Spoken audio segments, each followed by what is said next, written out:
नमस्कार, बहुत स्वागत है आपका। आप देख रहे हैं न्यूज का एक्स-रे और मैं हूं आपके साथ मृदुल शर्मा। आज आपको बताने वाला हूं कैसे भाईजान वर्सेस भाईजान हो गया है और ये इतनी बड़ी वजह है जो सामने आई है, जो चौंकाती है, हैरान करती है दर्शकों, क्योंकि चुनावों में अब मुसलमानों पर गिद्ध की तरह नजर गड़ा रहे हैं, लेकिन कैसे एक दूसरे के आमने सामने आ गए बताऊंगा आप।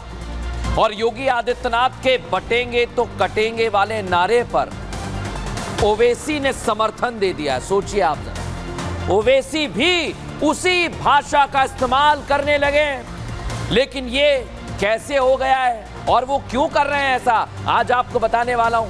पूरी एक्स-रे रिपोर्ट है और इसके बाद आज आपको बताएंगे देश की राजधानी दिल्ली में संतों का समागम हुआ है और वो कह रहे हैं कि जो वक्फ बोर्ड है उसकी मनमानी नहीं चलेगी और अब हिंदुओं की रक्षा के लिए, सनातन के उत्थान के लिए सनातन बोर्ड का गठन होना ही चाहिए। क्या कहा बड़े बड़े साधु संतों ने, आज आपको एक एक बात सुनवाऊंगा, लेकिन उससे पहले हेडलाइंस।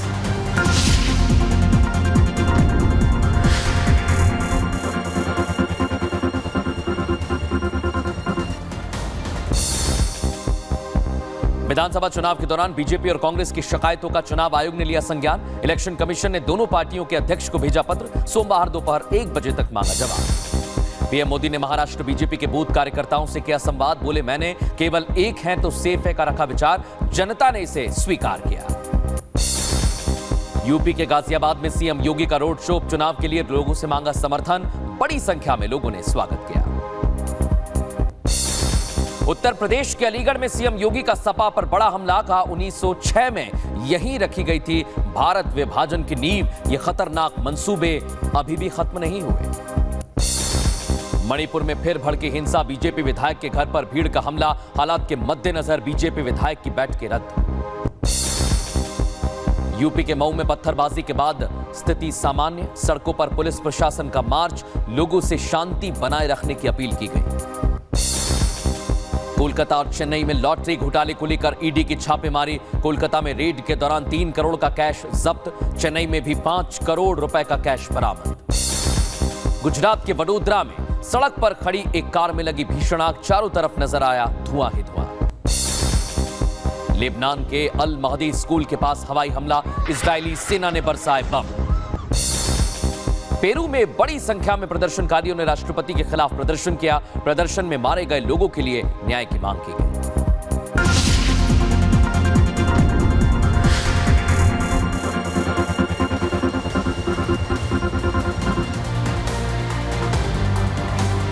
और आज की सबसे बड़ी खबर आपको बता रहा हूं दर्शक, मुसलमान मेरे हैं, ये कौन कह रहा है? एक तरफ है असदुद्दीन ओवैसी, दूसरी तरफ है नौमानी साहब।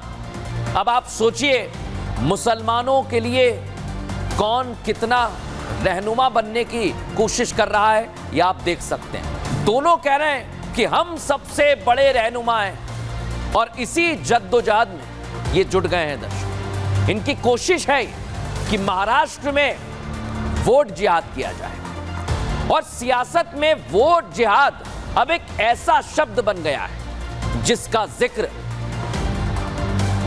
जिक्र आए दिन आप सुन रहे हैं और इसके बिना एक दिन भी नहीं निकल रहा। सारे मौलवी मौलाना खुल्लम खुल्ला बीजेपी के खिलाफ नैरेटिव सेट करने में लगे हुए हैं, लेकिन इनकी इस प्लानिंग में भी अब ये दोफाड़ होने लगे हैं दर्शक। आज आपको बता रहा हूं, इनकी एक्स-रे रिपोर्ट हमने तैयार की। मुसलमानों को एक करते करते ये भाईजान अब बट गए हैं।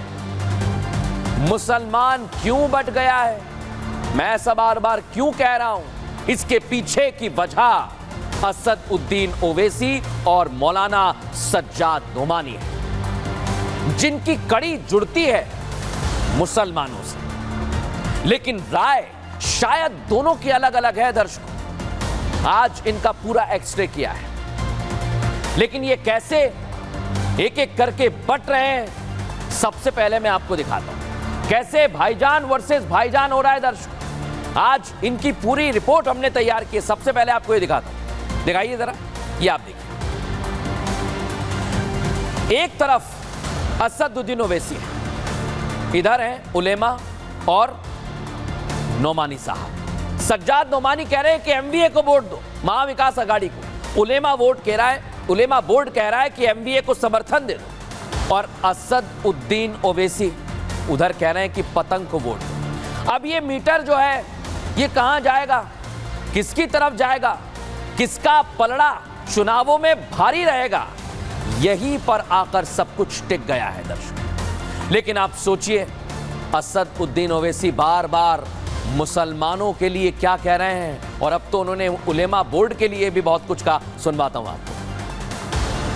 हमको उनसे थी कब उम्मीद वफा, जो नहीं जानते वफा क्या है। इख्तलाफ करो, बोलो कि हमको आपके फैसले को हम नहीं मानते, और पतंग के निशान पर बटन दबाएंगे इंशाअल्लाह ताला।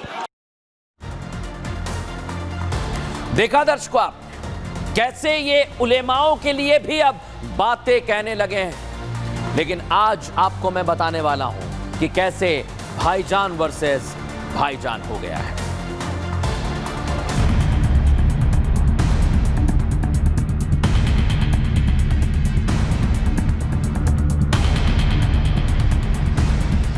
कहते हैं सियासत नेताओं से क्या ना कराए, आखिर सवाल सियासत का जो है, और इसी सियासत को लेकर मुसलमान दो धड़ों में बंटता हुआ दिखाई दे रहा है। एक दूसरे के खिलाफत के सुर तो हैं, लेकिन दबे मुंह।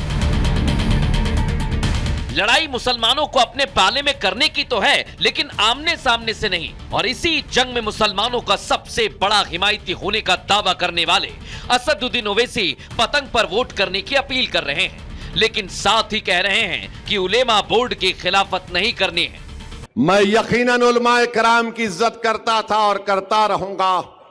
इख्तलाफ राय है और रहेगा, इसमें कोई दो राय नहीं है। मगर मेरे भाई, ये हमारे उलेमा हैं, ये अंबिया के वारिसीन हैं। हम इख्तलाफ इनसे कर सकते हैं, मगर इनकी तौहीन हम अपनी जबान यहां अपने लिखत से नहीं करना चाहिए, बिल्कुल नहीं करना चाहिए।